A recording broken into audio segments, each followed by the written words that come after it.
어제 오늘 비가 계속 내리고 있습니다. 덕분에 좀 선선하게 저희가 예배할 수 있는 것 같아서 참으로 감사한 마음이 듭니다. 오늘 본문인 창세기 49장의 소제목을 성경은 이렇게 기록하고 있습니다. 야곱의 유언 그리고 죽음이라 성경이 기록되어 있더라고요. 오늘 본문인 창세기 49장의 말씀은 야곱이 죽음을 맞이하기 전 자녀들을 불러 유언을 남기는 장면을 기록하고 있습니다. 유언을 남긴다라는 것, 여러분 혹시 상상해 보셨나요? 여러분은 만약에 유언을 남긴다라고 하면 어떤 말을 남기시겠습니까? 저도 말씀 묵상하면서 한번 상상해 봤습니다. 유언을 남긴다면 무엇을 남길까? 유언을 남긴다라는 상상을 해보니 떠오르는 것은 하나였어요. 굉장히 중요한 것을 남기려고 하지 않을까?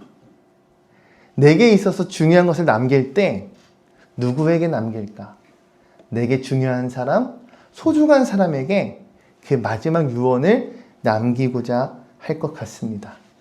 오늘 본문에서 동일하게 죽음 앞에 유언을 남기고자 하는 이 야곱은 유언을 어떠한 말, 누구에게 전했을까요? 오늘 본문 말씀인 창세기 49장 1절에서 2절 말씀을 여러분 함께 읽기 원합니다. 1절 여러분들 함께 읽습니다. 시작! 야곱이 그 아들들을 불러 이르되 너희는 모르리라 너희가 우리에게 당할 일을 내가 너희에게 이르리라. 2절 읽습니다. 시작! 너희는 모여 들으라 야곱의 아들들아 너희 아버지 이스라엘에게 들을지어다. 야곱은 그의 아들들을 한자리에 불러 모읍니다. 그 이유가 무엇이었을까요? 우리가 앞서 이야기를 나눴듯이 죽음을 앞두고 그의 유언을 전하기 위함이었습니다. 주석은 오늘 본문인 창세기 49장을 야곱의 축복이라 기록합니다. 다시 말해 가장 사랑하는 자들인 그의 아들들을 향해 야곱의 진심 어린 정말 축복이 담긴 현장이었음을 우리가 생각해 볼 수 있겠어요. 특별히 1절에서 2절 너희는 모이라 그리고 너희는 들으라 라고 반복적인 표현이 쓰입니다. 아들들을 불러놓고 유언을 전하는 그 현장의 긴박함 그리고 엄중함이 느껴집니다. 더 나아가 그곳 유언이 선포되는 그 자리가요, 단순히 가장으로서 사적인 자리로 진행되는 것이 아닌 공개적이고 공적인 자리임을 확고하게 나타내고 있습니다. 2절 말씀해 보면 야곱을 스스로 이스라엘이라 부르며 말씀드렸던 한 가정의 가장으로서의 사적인 축복이 아닌 언약의 공동체의 대표로서 하나님의 계시의 말씀을 대신 선포하고 계심을 우리가 발견할 수 있다는 거예요. 특별히 너희는 모여에 해당하는 원어, 자발적인 모임을 뜻합니다. 그리고 들으라 라는 원어, 단순히 듣는 것이 아닌 듣고 깨달아 순종하는 그러한 것을 뜻합니다. 그러니 이 야곱이 이스라엘로서 자신의 아들들에게, 후손에게 유언을 전함은 무엇입니까? 너희가 자발적으로 함께 이 말씀을 듣고 깨달아 순종하기를 바라는 마음으로 유언을 전하고 있음을 발견합니다. 여러분, 야곱이 아들들을 부른 것 단순한 임종의 인사가 아닙니다. 하나님의 말씀 아래 공동체가 새롭게 정비되고 그리고 정의되는 순간입니다. 오늘 이 말씀은 우리에게도 굉장히 중요한, 동일하게 우리에게 적용될 수 있는 말씀이라 생각됩니다. 여러분, 교회에 나오는 건 매우 중요합니다. 그리고 소중한 일입니다. 단순히 모이는 것에 우리가 만족하는 것이 아닌 우리에게는 하나님의 말씀을 듣고 깨닫는 것, 더 나아가 그 말씀을 준행함으로 순종하는 자세가 우리에게도 동일하게 필요한 줄로 믿습니다. 아들들을 불러 모은 그 야곱의 마음이 어떠했을까요? 아버지의 마지막 유언을 듣는 그 아들들의 마음은 어떠했을까요? 저는 말씀을 전하는 자나 말씀을 듣는 자 모두가 마치 하나님 말씀 앞에 서 있는 그러한 태도, 마음, 자세이지 않았을까 생각해 봅니다. 오늘 이 새벽 하나님 말씀 앞에 선 저와 여러분들이 되었으면 좋겠습니다. 하나님 앞에, 말씀 앞에 우리가 섰다라고 한다면요, 우리는 그 말씀을 듣고 깨닫고 더 나아가 준행하며 순종할 수 있는 우리 모두가 되길 주의 이름으로 축복합니다. 여러분, 그렇다면 오늘 야곱은 그의 아들들을 한데 불러 모아 어떤 말들을 전했을까요? 먼저 첫째로 르우벤을 향해 이 아버지 이스라엘이 말하기 시작합니다. 본문 말씀 3절과 4절 말씀 제가 한 절 여러분이 한 절 교독하여 읽겠습니다. 르우벤아, 너는 내 장자요 내 능력이요 내 기력이 시작이라. 위풍이 월등하고 권능이 탁월하다마는. 4절 읽습니다. 시작.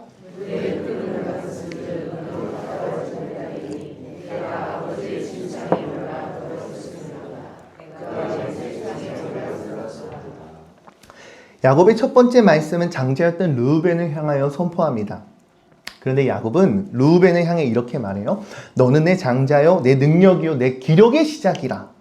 이 대목만 보더라도 아버지 야곱에게 있어서 르우벤이 얼마나 특별한 존재였을까 생각해 봅니다. 아마 첫 아들로 야곱으로부터 또 그 가족들 가운데에 아마 특별한 혜택을 받지 않았을까.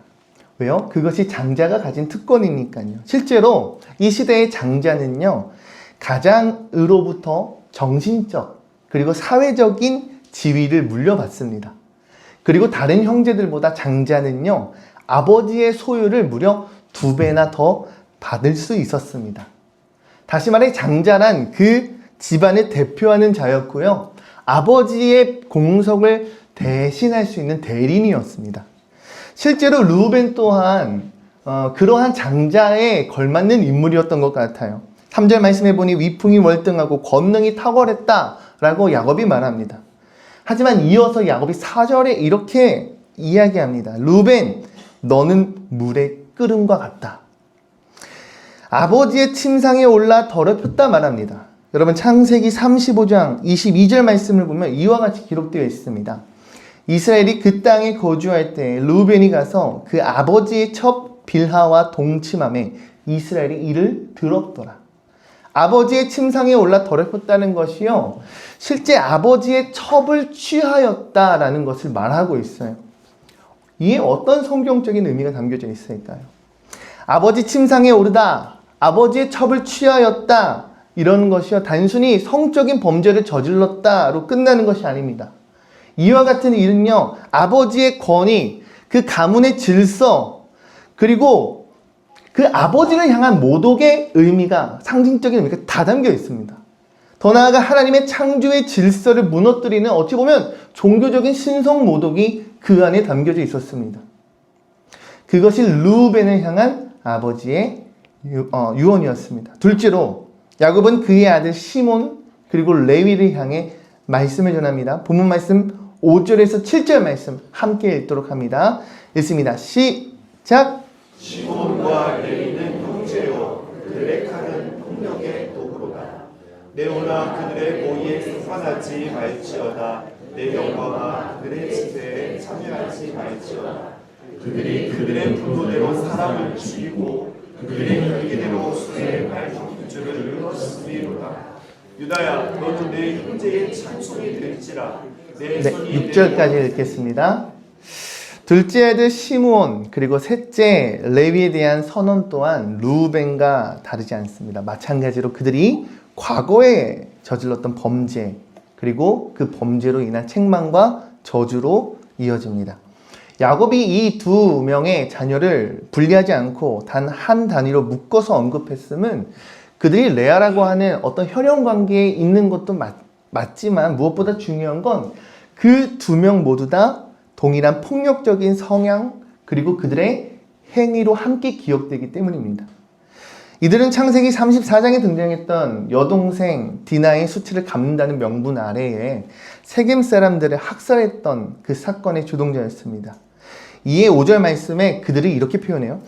그들의 칼은 폭력의 도구로다. 이 표현이 굉장히 두드러집니다. 칼로 번역된 원어 메케라를 보면 무력을 휘두르는 행위뿐만 아니라요, 그들의 기만, 그들의 사륙을 포함한 그들의 파괴적인 전략이 모두 담겨져 있는 표현입니다. 6절 말씀에 그들의 모의에 상관하지 말라, 그들의 집회에 참여하지 말라는 이 야곱의 선언은요, 어떤 이유라 할지라도 그들이 갖고 있었던 그 폭력적인 성향에 동참하지 말 것을, 그리고 동시에 하나님 언약의 공동체의 정체성은 그들이 표했고 그들이 가지고 있었던 방식과는 결코 동조될 수 없음을 선언하고 있습니다. 그러니 시몬과 레위에게 내려진 이 저주의 원인은 무엇이라 말할 수 있을까요?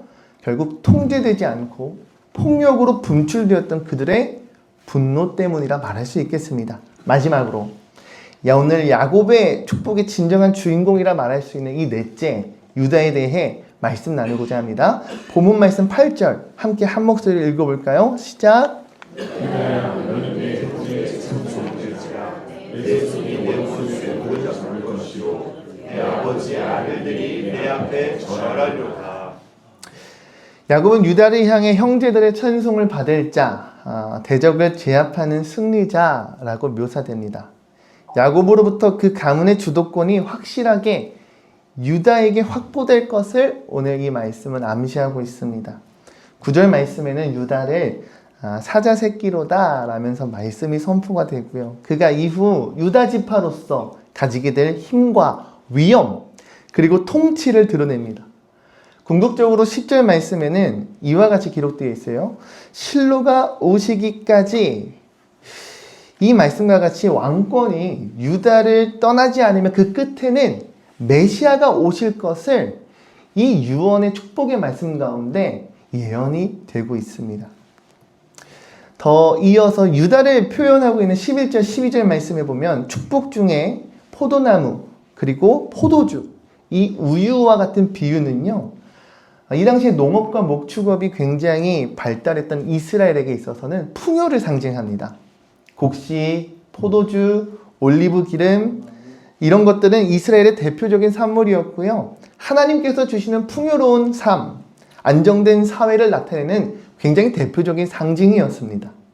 특별히 우유는요, 양과 염소를 통해 얻을 수 있는 젖을 뜻하는데 목축 활동이 굉장히 활발했음을 뜻하고 있어요. 가축의 번성 무엇을 말할까요? 목초지가 굉장히 풍부하고요. 이는 공동체의 생존, 공동체의 번영과 지속을 뜻합니다. 다시 말해 유다를 향한 야곱의 이 축복은 무엇을 뜻합니까? 야곱을 이어 아브라함의 언약의 이 메시아적 계보가 지금 유다를 통하여 나아갈 것을 기록하고 증거하고 있다는 사실입니다.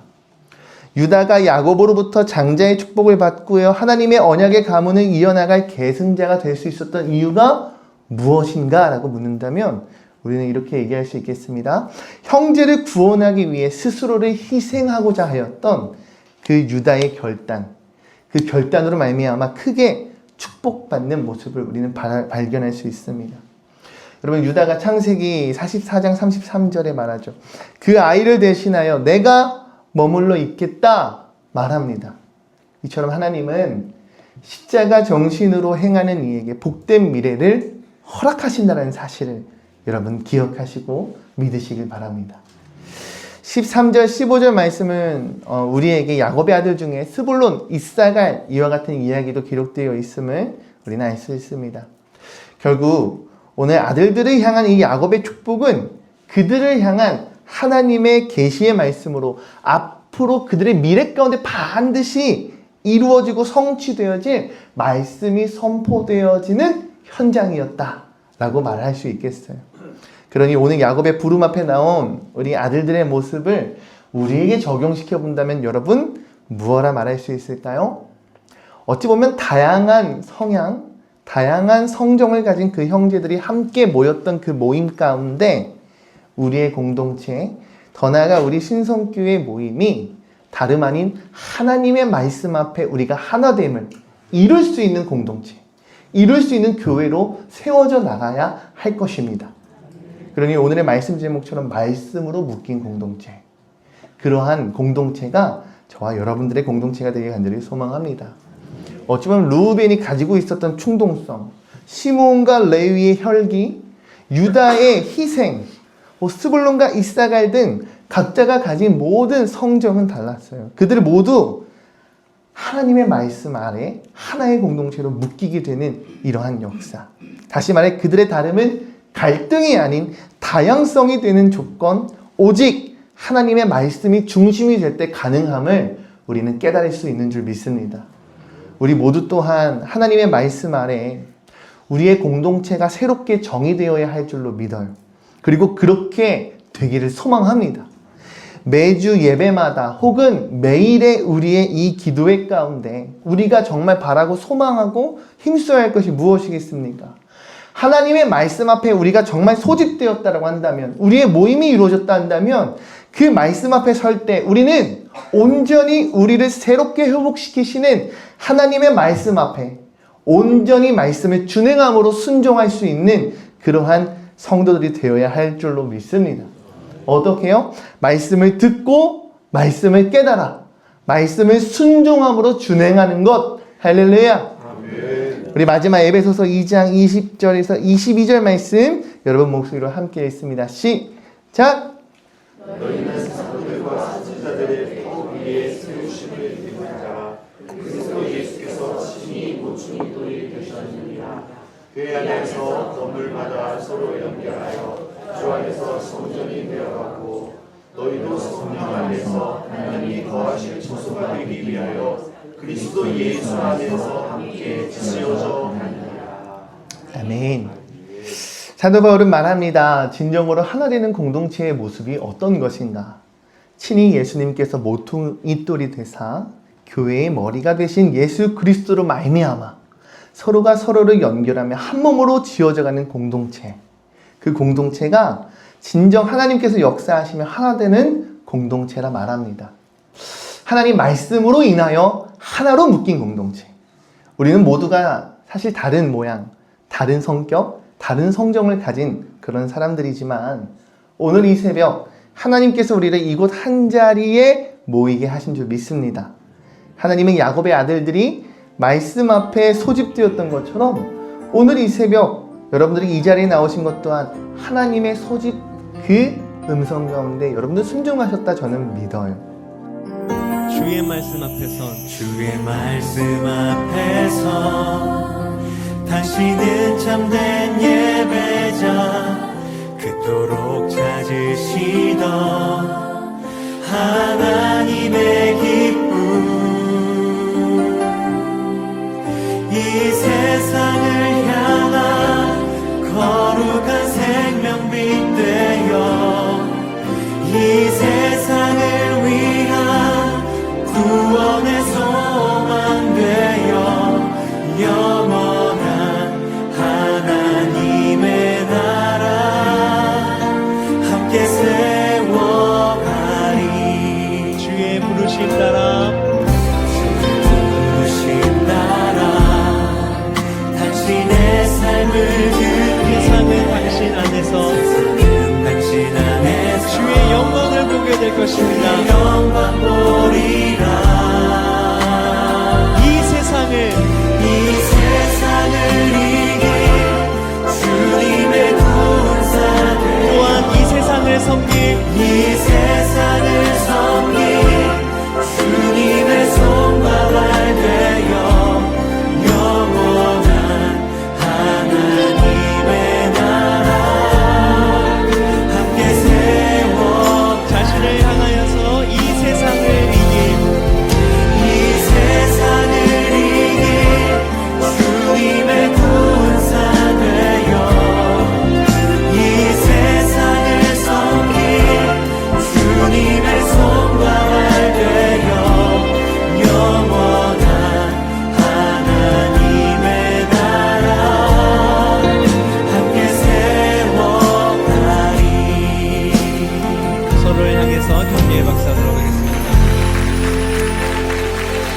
함께 같이 기도하겠습니다. 지금은 우리를 제자로 부르신 예수 그리스도의 은혜와 우리를 이 땅 가운데 창조하시고 모든 만물의 근원 되신 하나님의 사랑과 여전히 우리를 홀로 놔두지 않고 우리를 이끄시는 성령의 친밀함과 그 사귐이 이곳에 있는 모든 자들과 영원토록 함께 하시기를 간절히 축복합니다. 아멘.